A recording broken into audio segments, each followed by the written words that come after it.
Ingaba sukhathele ukuthi umuntu akakushiye aye studio mase ibuya nodoti wengoma. Ungabe usukhathele ukhipha ingoma ezingathandwa abantu. Ngithi ngabe usukhathele uhamba ucela amafisha kodwa lutho ngoba ngabaza amandla akho. Ngithi ngabe usukhathele uhamba uqonqoza iminyango ufuna amakhampani angasika azodla imali zakho. Ngabe usukhathele ucula bese uncenye umndeni wakho, uncenye umngani wakho, bese uncenye nomuntu wakho nokwenza isilima. Kuyabuza ukuthi ngabe usukhathele na ukuthi uye studio uchitha imali zakho bese ingoma ingathandwa abantu. Ngithi ngabe usukhathele ucula udoti.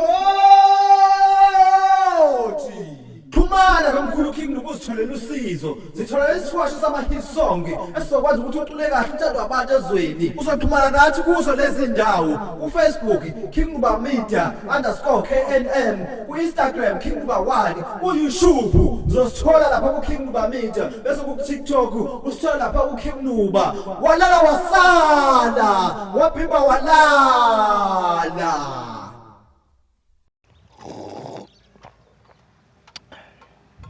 Wangithi wozani nizothenga isiwasho saKing Nuba nicule kahle esweni wemo oyoyoy wemo.